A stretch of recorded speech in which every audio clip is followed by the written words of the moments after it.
let's go. Ha, ha. I'm a winner, not a sinner, so you know I hold it down. Got the winner in my locker, gonna get a touchdown. Make a play, make it rain, get the win, celebrate. At the end of the day, we're the best. Anyway, I'm a winner, not a sinner, so you know I hold it down. Got the winner in my locker, gonna get a touchdown. Make a play, make it rain, get the win, celebrate. At the end of the day, we're the best. Anyway, what's good, what's good, what's good? Welcome back, and if this is your first time, welcome to Will See You Media. I'm your host, William Upchurch, and y'all know what we're talking about today. Philadelphia Eagles beat the Detroit Lions 16-9 by 7 points. I said they was gonna win by 12, but you know, I lost that one. But let's get into it. All week I had to hear about last year, you know, the game that was supposed to be Detroit Lions versus the Philadelphia Eagles in the NFC Championship. And most people said we were going to lose. Thank you, Commanders, for taking care of them last year for us. But this year, same thing. People have been crowning Detroit Lions as the king of the NFC and couldn't wait till they dispatched them against us, the Philadelphia Eagles, to beat us. I heard Cam Newton go on the show during the week saying that the Philadelphia Eagles was going to be exposed, and he couldn't wait because we were going to take an L against these Detroit Lions because we haven't seen a team with a prolific offense as the Detroit Lions, putting up 500 and something yards against the Washington Commanders last week. And they were coming to Philadelphia to do the same. I have receipts on this now. They couldn't wait to see this. And the game turned out to be a game just like the Green Bay Packers game. The defense came to play. Let's talk about the Philadelphia Eagles defense, a championship caliber defense. I said it last week. They had that type of mojo. And literally, as soon as it came out, you already knew what it was from the defensive side of the ball. Let's talk about Jaelan Phillips, Howie Roseman, great job. Jaelan Phillips came with the energy to this team. He came with the want to play for this team. He came with already how he was playing with Miami Dolphins. He was already doing well, getting the quarterbacks under pressure, being able to get off that line with that explosiveness. Now you come to the Philadelphia Eagles, where our motto last year was, in order to be great, you can't be great without the greatness of others. Now he's here and he's already playing with great players, which is allowing him to be even greater than he was when he went Miami. Think about it. With the one play where Jalen Carter bulldozes his way into the backfield and literally Jaelan Phillips goes untouched. Why? Because the tackle looked straight at Carter and then forgot his assignment. And Jaelan Phillips got in there, got a sack. I love it. I love it. Jaelan Phillips is looking like he's going to be that piece we needed. Let's go straight to the dynamic duel in the middle. And I'm putting Jalen Carter and Jordan Davis together. 5 batted passes. 5 batted passes. They aren't sacks, but 5 batted passes. 1 batted pass goes straight into the hands of Cooper DeJean. How about it? Goes straight into the hands of Cooper DeJean. Interception. We only turned that interception into 3 points. I'm going to get to that. We're going to stay with the good because the defense balled out. Nolan Smith was looking good. BG getting in the backfield looking like he never missed a snap, like he never retired. Then you also got your linebackers. When was the last time the Philadelphia Eagles had these many linebackers of this type of caliber all together at once? Because I can't quite remember. I remember Jeremiah Trotter and all the other Bulls, but I can't quite remember the last time. It's been a while. Nakobe Dean has come back and looks like a Pro Bowl linebacker. Right next to Zach Bond, who already looks like a Pro Bowl caliber linebacker. Jihad Campbell is a rookie and was playing high like he was going to be defensive rookie of the year. linebacker. These Bulls are balling. With Kobe Dean, bull rushes, hits Montgomery, and gets a sack. That's what I'm talking about. This team is coming together. Let's go to the back end. The front end is playing so well. Now, Quinyon Mitchell's already been balling. Cooper DeJean has already been balling. But we've been worried about that cornerbacker 2 spot for a long time. And we thought we handled it. We had Jair Alexander, but he retired. So now you put Adoree Jackson back in there. And oh my gosh, I get a little worried when I see Adoree Jackson now, But the front end plays so well that Adoree Jackson, I don't know if he's feeding off the energy, but the Bull had a great game. A good game. Let's go with that. Because there was a time during that game when I was like, they about to start picking on him a little bit often, right? But then he comes right back and responds. He comes right back. Makes a great play. If Adoree Jackson continues to transcend the way he is, oh man, it's just going to be good. It's going to be good from here on out. They're balling, guys. And this is the defense we've been talking about for weeks. And they still haven't quite gelled all the way together, but they are getting there.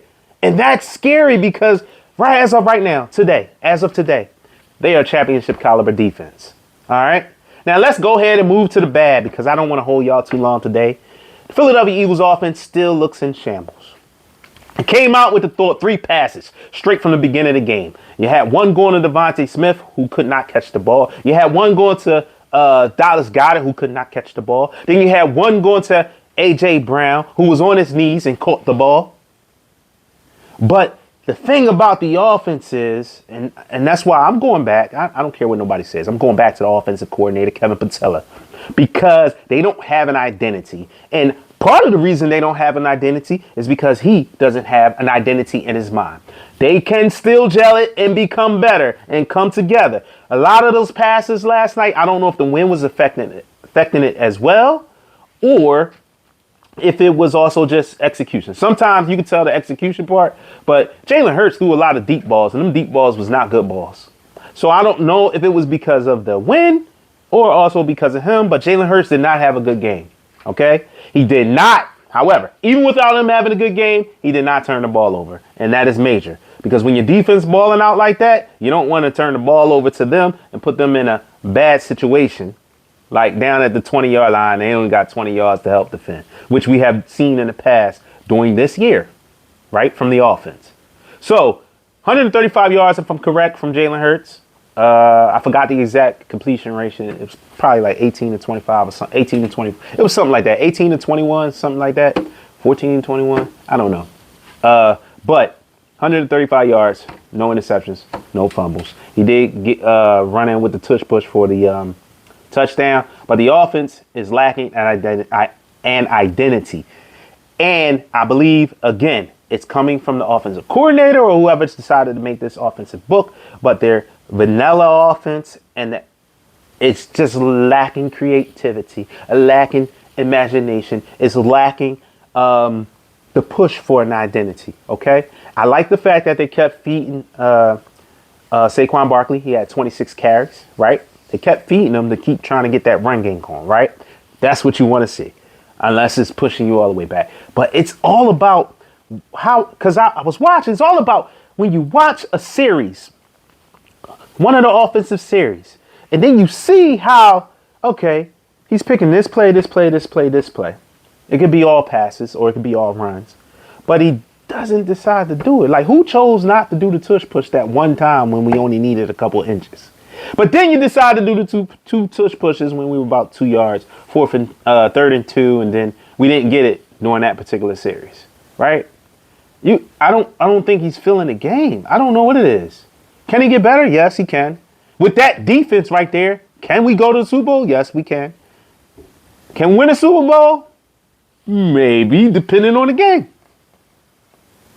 But at the same time, with all that being said, your offense has to start putting up some points. Your offense has to start keeping the ball.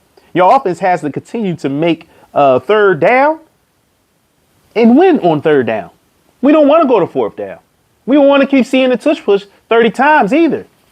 I like the tush push. Just want you to know. But I don't want to see it when I feel like the only reason you running the tush push is because you don't know what else to do.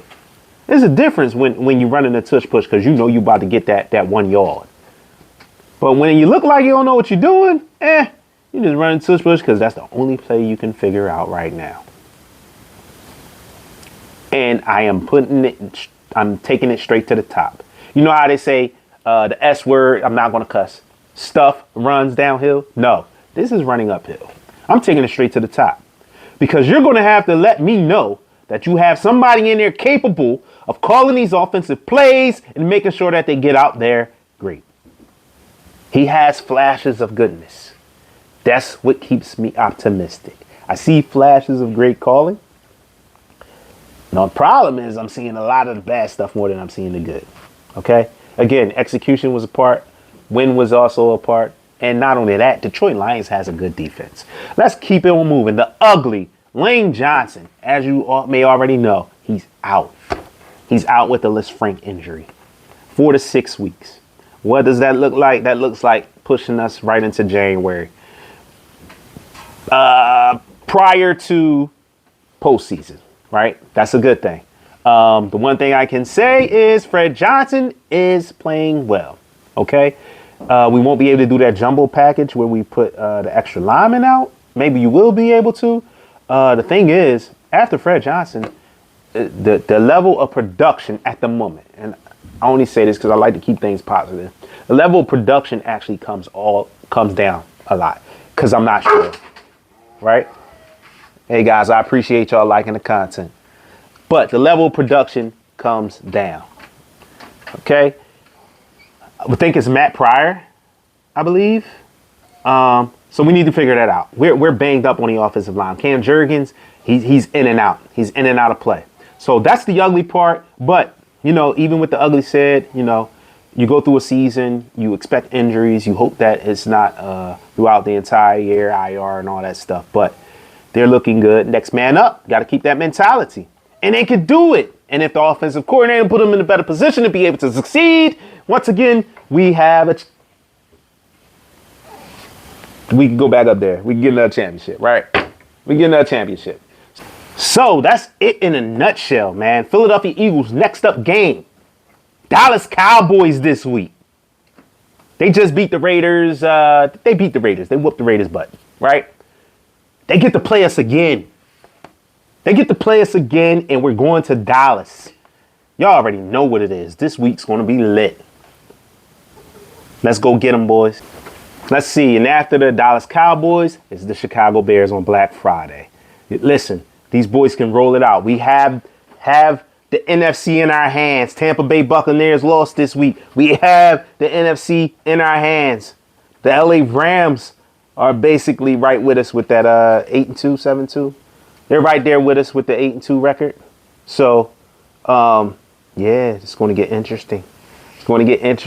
But as of right now, Philadelphia Eagles, they are in the driver's seat of their destiny right now. Offense has to get better. Defense is looking good. They're transcending. They're continuing to take it to that next elite level.